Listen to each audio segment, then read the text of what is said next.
All right, we are here, back again.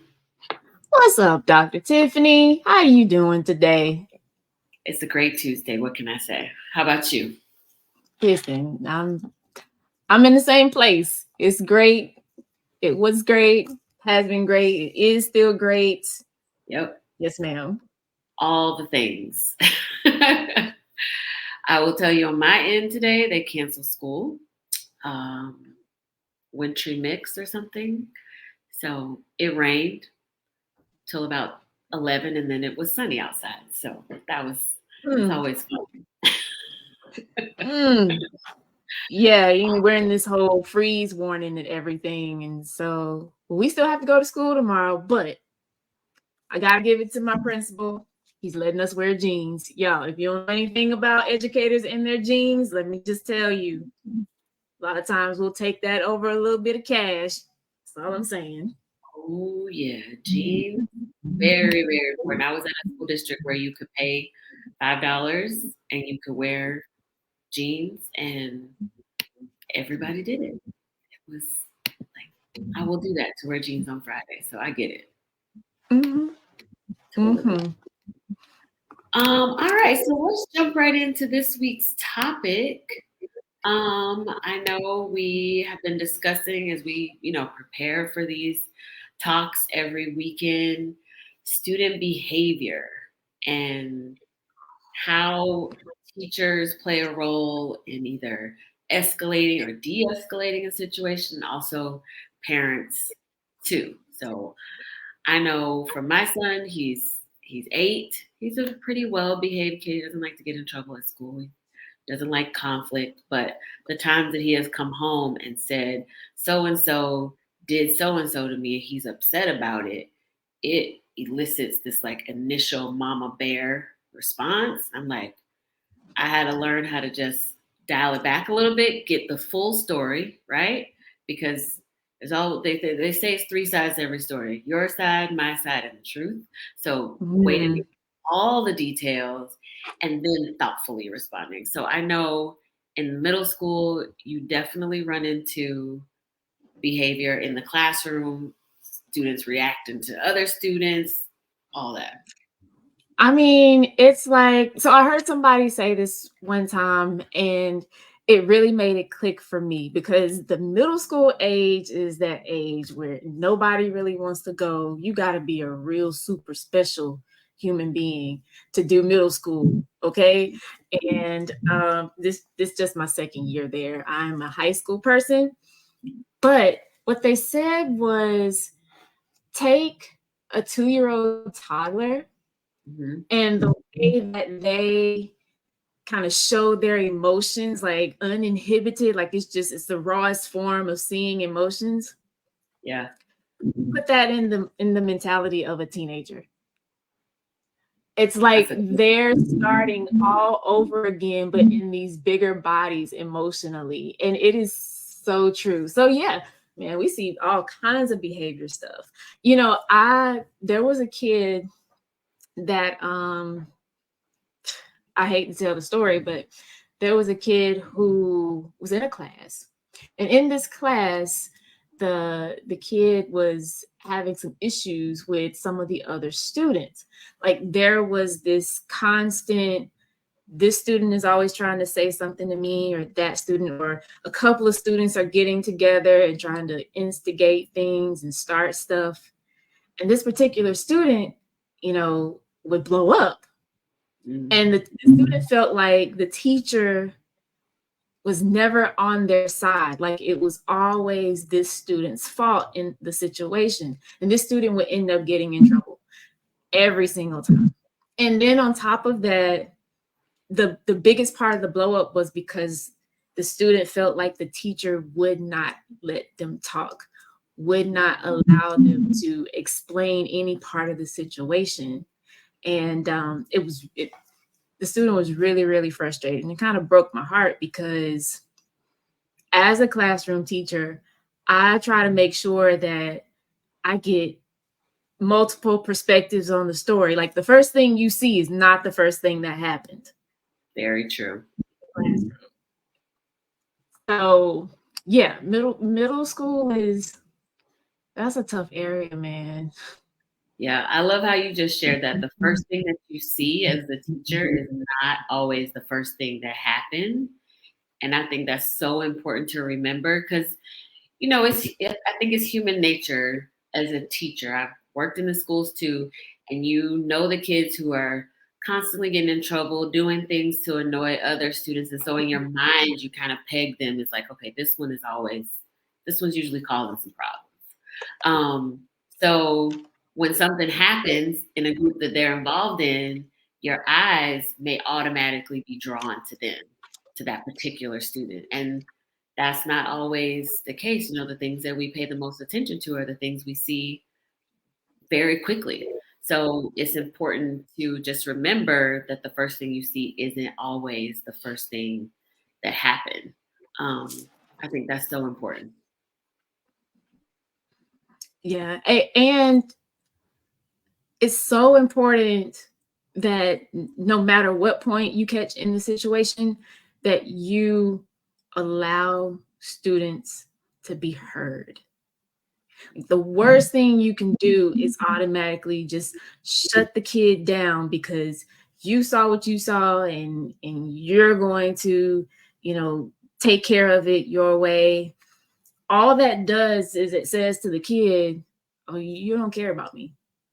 Oh, it doesn't matter what I say." And then after that, the way that they think, "Oh, it don't matter what I do either then, because you're not going to listen anyway."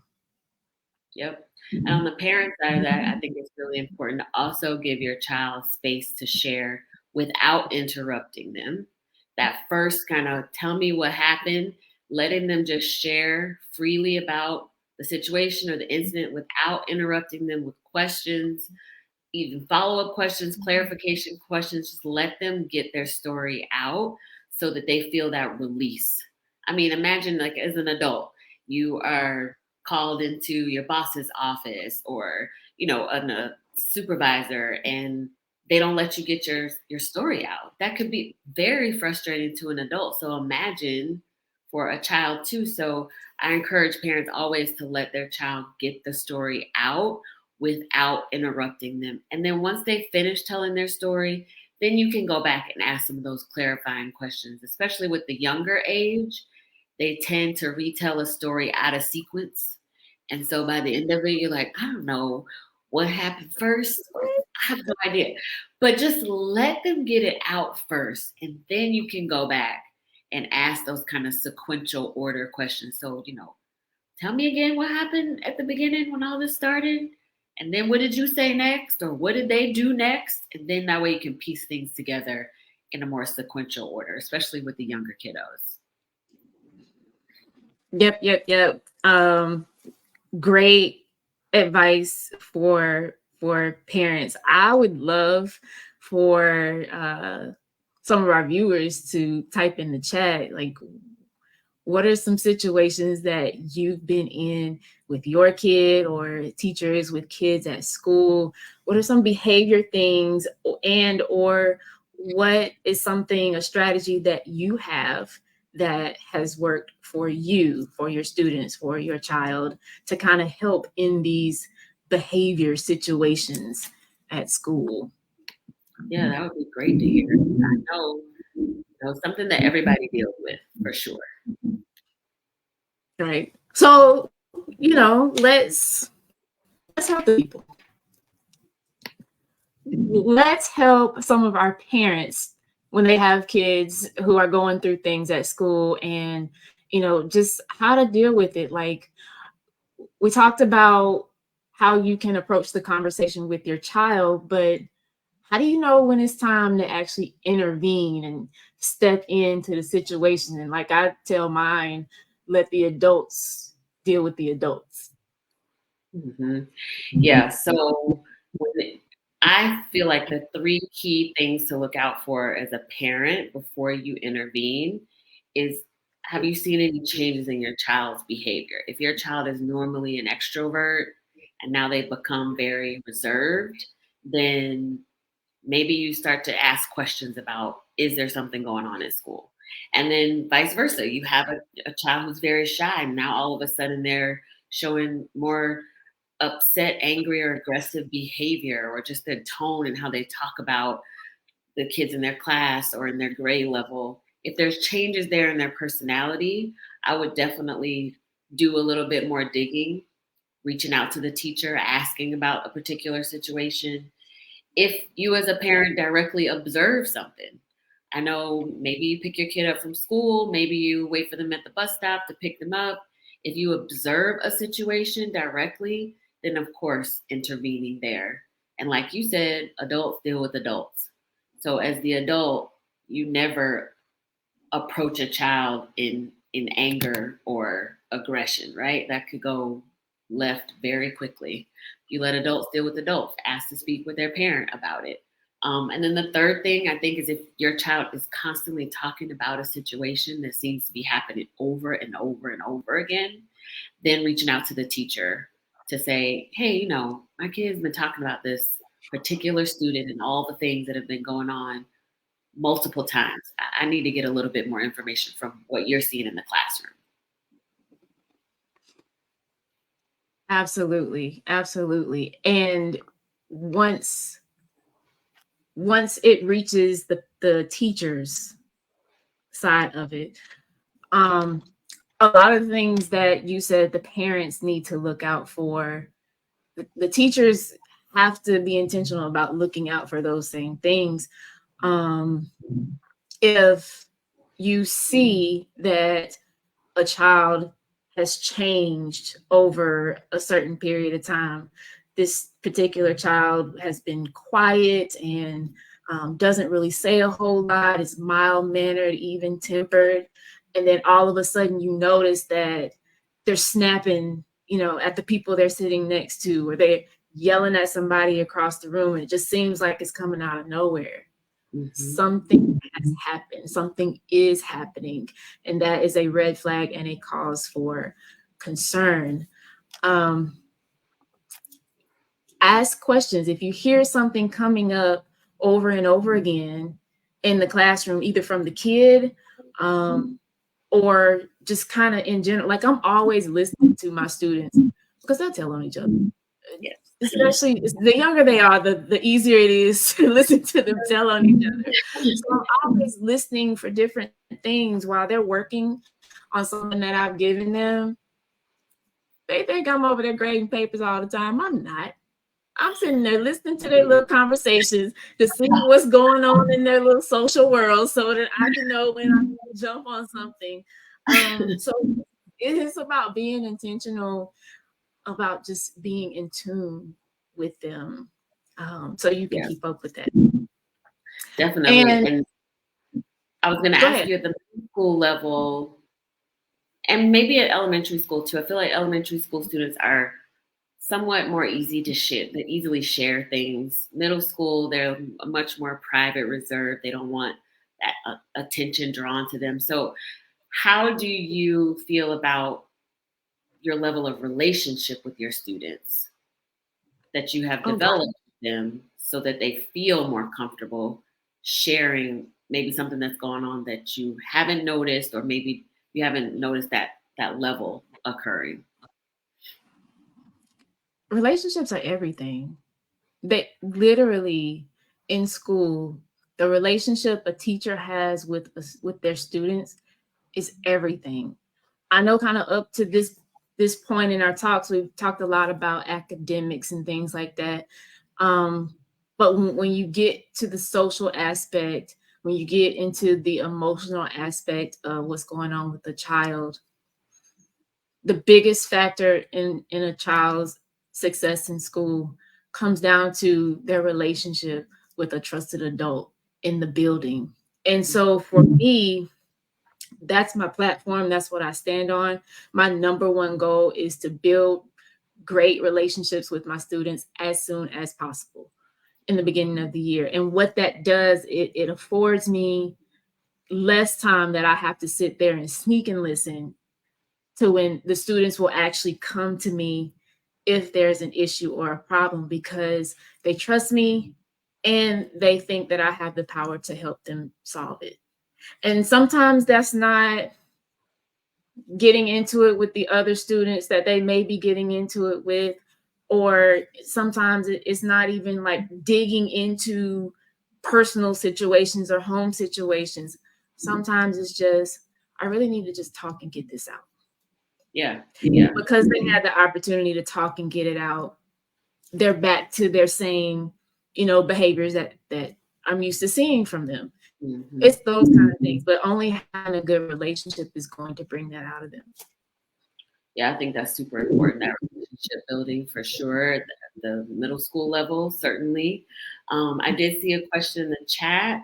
I'm in my learning center. A student goes home and tells mom his side of the story. Mom contacts the learning center with her concerns. So the question is, how do I tell her that what her kid is saying is not the truth? So mom is believing the kid about the situation, and it's not really true. I am always a proponent of bringing all sides together. Because if I'm just talking to you in a silo and you're just talking to your child in a silo, all the different components of the truth can get lost. So we bring everybody to the table. So when mom comes to pick up the child from the learning center, whoever is, working with that child or the director of that learning center, the parent and the child can have a short conversation there all at the same time to discuss the situation.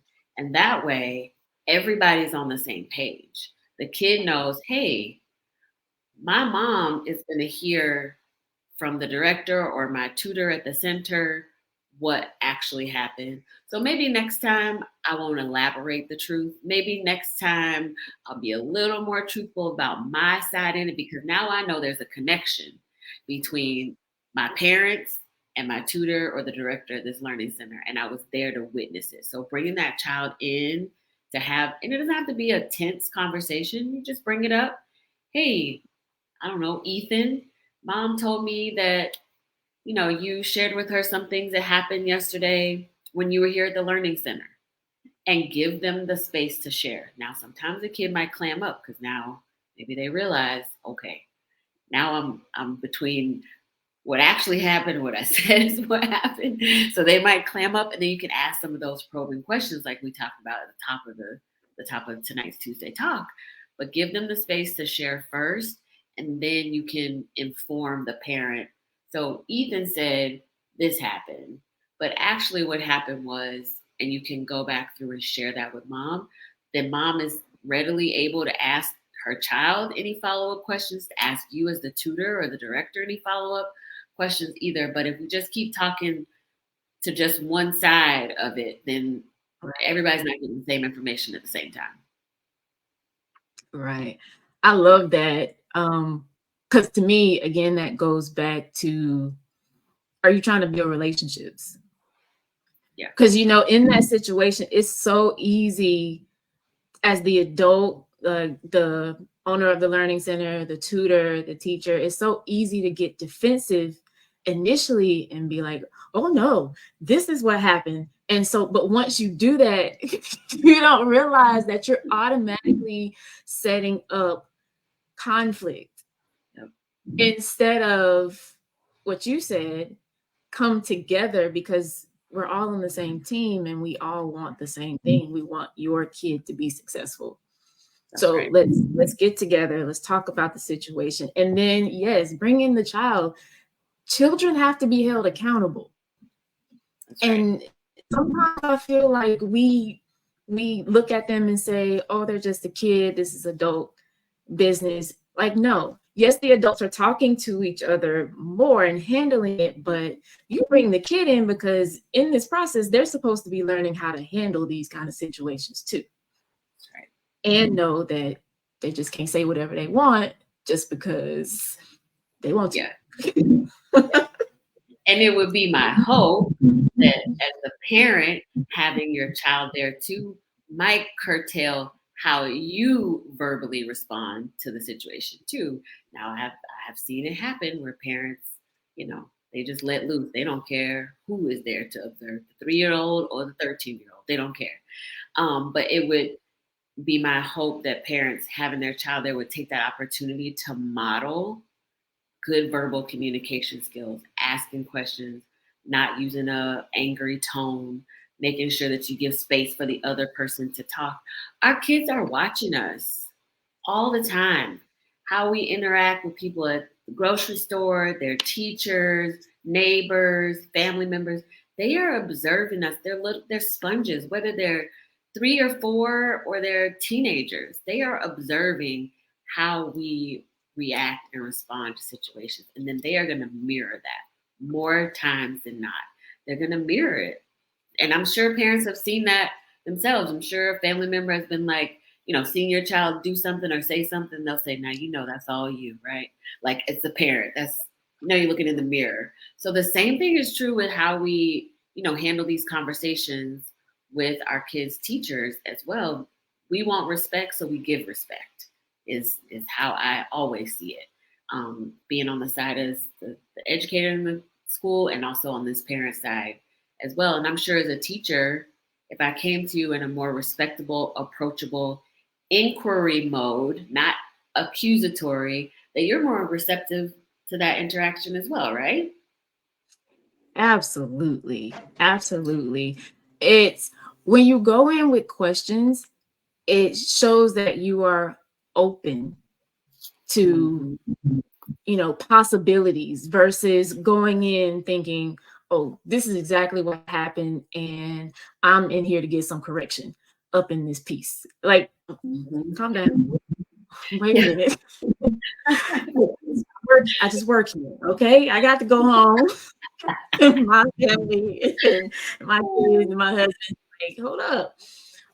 But yeah, absolutely. And that's also, as the teacher, it can be tough, but regardless of how they come in, I know that I can control me. And I know that the kid is watching. So as the forever educator that I am, I'm always looking for teachable moments and opportunities. And kids don't follow what you say. They, like you said, they mimic what you do. And so they'll hear you saying stuff all the time, but they're going to watch how you act and respond. And then they're going to say, oh, okay, I can do that too. And then that's what's going to happen. Yep. Always, always. So in my own learning how to handle these types of situations and when to intervene, I saw changes in my child's behavior. He loves to go to school. He's always ready to go to school. And then all of a sudden one day he's telling me, can you homeschool me? And we talked about this in one of the first couple of Tuesday talks that we did. I'm like, homeschool? First of all, I was triggered from COVID year when he was in kindergarten, and I don't ever want to homeschool again. But I'm like, you love school. What are you talking about? Why do you not want to go to school? And then he starts to tell me about the situation with a student in the class who was just irritating him on purpose, is what I gathered when I allowed him to share his side of it with me. And so at that point, now I'm seeing a change in his behavior. So now is not the time to say, well, tomorrow when you go back to school, try this, this, and this. No, because now my child is talking about not wanting to go to school.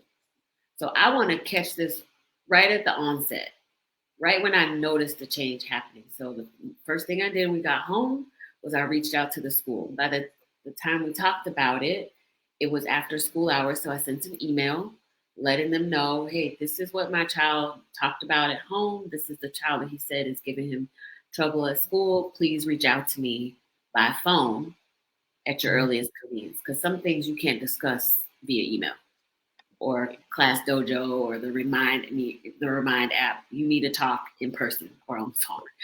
And so then they did that. They reached out to me. She heard my side of it, relaying basically what my son had talked to me about. She let me know that she would discuss it with my son and the child tomorrow at school and would give me an update. And she did that. So I think it's important, if you are ready to intervene, like we talked about before, you notice a change in your child's behavior, you observe a situation directly, or you hear this recurring story from your child. When it is time for you to intervene, you do so in a respectful way, a thoughtful way, and then ask for that follow up back from the teacher. So I'm glad she talked to him about it, but just having her tell me she's going to talk to the kids about it is not enough. I need to have a follow up to let me know, how did the talk go? And then in a week, I want to know, have things really changed? I'm asking my kid about it at home, but I also want to know at school, have you noticed things that have changed too? Right. I again, it's the inquiry. It's acknowledge the situation. So you notice this about your son.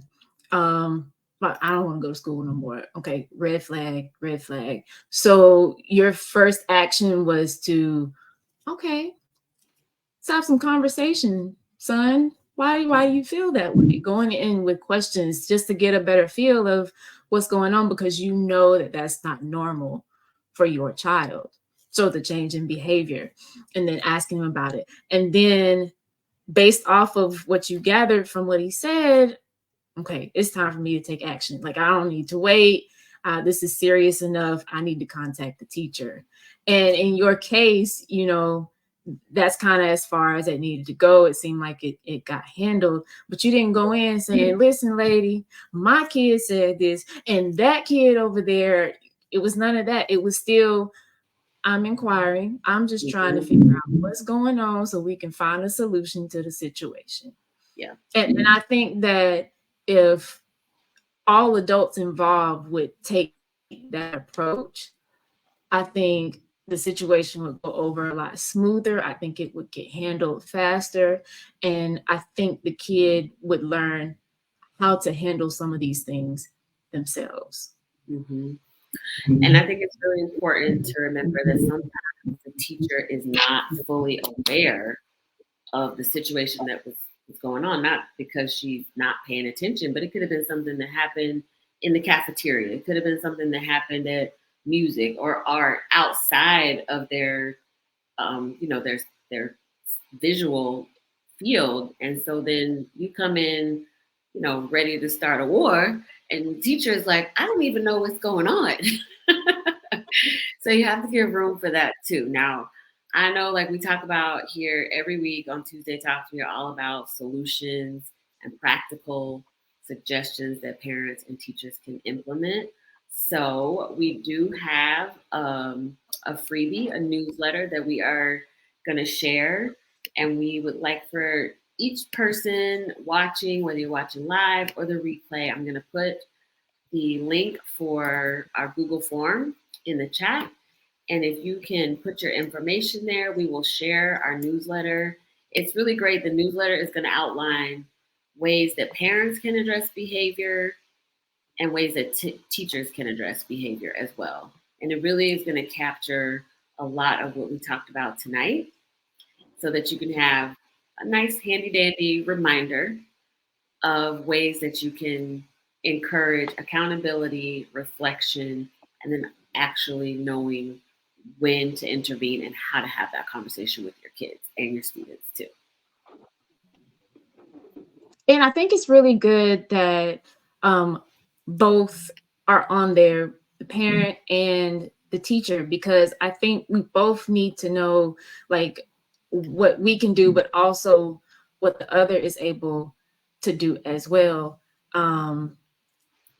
In my situation with the kid that I talked about at the beginning, I wanted so badly to go talk to the teacher and say, hey, can I just offer a few strategies or suggestions for de-escalating a situation like that?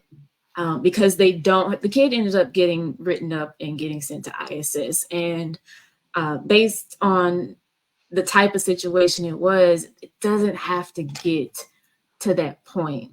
So there are things that the teacher can do in the classroom when things are going on. And like you said, if the teacher's not aware, obviously parents can definitely get involved, come in with an inquiry mindset, come in asking questions, not accusing anyone of anything. The teacher may simply not have seeing what was going on. That's possible. Yeah. Definitely. Well, I think this was another great Tuesday talk. I hope everybody watching live tonight or the replay got some practical suggestions and tips that they can take with them. Again, don't forget to fill out that Google form, and we will email you our newsletter that has a lot of the points that we talked about tonight. And we hope to see you back next week. We'll be here again on Tuesday at 9 o'clock, right here on Facebook Live. Yes, ma'am. This was great, Tiffany. I can't wait till next week. Definitely. See you later. Bye. Bye.